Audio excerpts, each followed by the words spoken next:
हमें हमेशा दूसरों की मदद करनी चाहिए। आपकी एक छोटी सी मदद से किसी की ज़िंदगी बदल सकती है।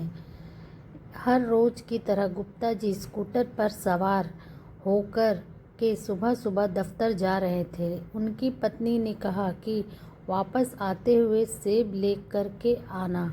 जब ऑफिस की दिशा में रवाना हो रहे थे तो फ्लाईओवर से पहले ही एक सड़क किनारे बैठी हुई एक महिला दिखी जो सेब बेच रही थी। उन्होंने अपना स्कूटर रोक लिया और सवाल किया, क्या भाव है माताजी?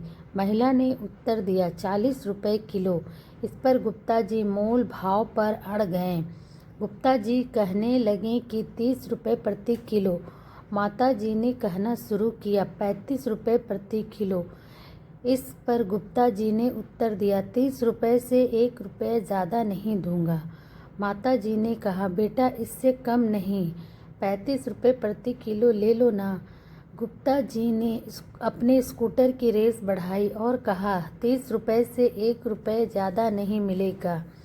माता जी कहती है, बेटा ऐसा मत करो, ले लो ना 35 रुपये प्रति किलो।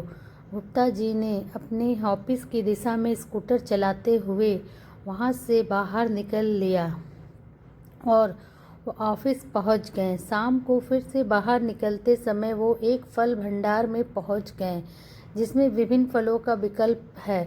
अब वहां मोल भाव करने का कोई विकल्प नहीं था क्योंकि उस स्थान पर एक फिक्स्ड रेट का बोर्ड लगा हुआ था। जब वह वहां पहुंचे और देखा कि सेब का मूल्य 50 रुपये किलो है तो गुप्ता जी को थोड़ी हैरानी हुई क्योंकि वहां सड़क किनारे उपलब्ध हो सेब रहे का मूल्य 40 रुपये किलो था।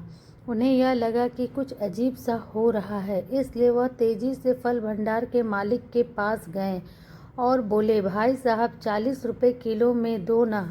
फल भंडार के मालिक ने हंसते हुए कहा, भाई साहब यहाँ सब फिक्स्ड रेट में मिलता है, आप यहाँ पर मोल भाव नहीं कर सकते।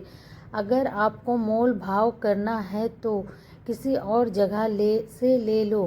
गुप्ता जी ने कहा, ठीक है, लेकिन मुझे पता चला कि बाहर की दुकानों में तो यही रेट है। फल भंडार के मालिक ने कहा, भाई साहब यहाँ तो वह नहीं है, कृपया आप एक बार जो पीछे बोर्ड पर लिखा है उसे पढ़ ले कि मोल भाव करके हमें शर्मिंदा ना करें। गुप्ता जी शर्म से वहाँ से निकल गए, उम्मीद में कि फ्लाईओवर के नीचे किनारे पर जो महिला बैठी थी वह शायद अब भी वहीं होगी और वहाँ से सेब खरीदने का विचार किया जा सकता है। उन्होंने स्कूटर को दौड़ाया और पहुँचे तो वहाँ महिला बैठी हुई थी। महिला ने गुप्ता जी को पहचान लिया और कहने लगी कि 35 रुपये किलो, बस मोल भाव मत करो।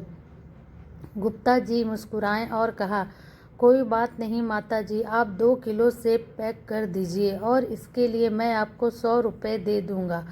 महिला ने कहा, मेरे पास खुले पैसे नहीं हैं। शर्मा जी ने कहा, खुले की ज़रूरत नहीं है, आप रख लो, 100 रुपये और 2 किलो सेब मुझे दे दो। महिला ने मुस्कुराते हुए कहा, आपका बहुत धन्यवाद। गुप्ता जी ने कहा कि मैं अभी अभी एक बड़ी दुकान में देख कर आया हूँ, वहाँ पर भी सेब 50 रुपये किलो ही मिलते हैं, तो वहाँ से लेने से अच्छा है कि मैं आपके यहाँ से ले लूँ। माता जी की आंखों में आंसू आ गए। उन्होंने कहा, मैं कैसे बताऊँ, हमारी स्थिति इतनी कठिन हो गई है कि सड़क किनारे फल बेचने में मजबूर हूँ। मेरे पति की मृत्यु हो गई थी और वे बीमार थे, कर्जा भी बढ़ गया और हम सब से सहारा मांगते रहे। इसी कष्ट से बाहर निकलने के लिए मुझे सड़क किनारे ये फल बेचने पड़ रहे हैं। यह एक आशा है कि कोई इसे खरीद लेगा, लेकिन कोई खरीदता ही नहीं। इस पर गुप्ता जी ने कहा, इस तरह की बातें मत करो, मैं कल सुबह फिर आऊँगा और कुछ और पैसे लेकर तुम्हारे पास आऊँगा।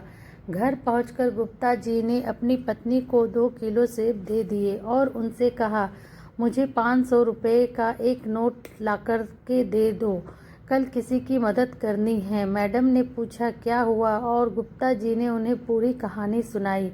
उन्होंने कहा, हम पता नहीं क्यों मोल भाव करते हैं, सड़क किनारे जो सामान बेचते हैं उन लोगों से तो अपनी मेहनत से जी रहे हैं और लाचार होते हैं। हमें उनकी मदद करनी चाहिए। इस तरह की कठिनाइयों में लाचार होने के बावजूद वे अपनी जीवन शैली को बनाए रख रहे हैं और हम उनसे भी मोल भाव कर रहे होते हैं, जबकि बड़े बड़े शोरूम में जाते हैं और पैसे देकर के आ जाते हैं।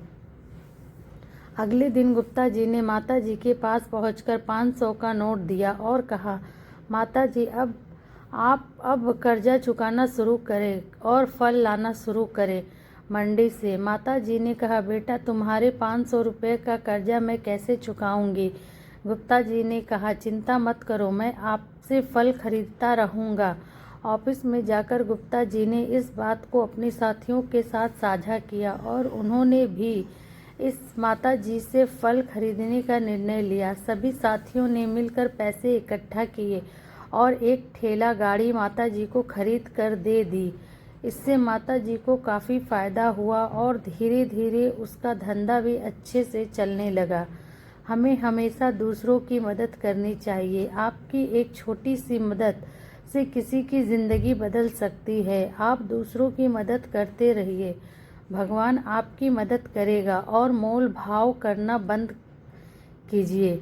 अगर आपको हमारी कहानी अच्छी लगी हो तो अपने दोस्तों के साथ भी शेयर कीजिए और कमेंट में ज़रूर बताइए कि कैसी लगी हमारी स्टोरी।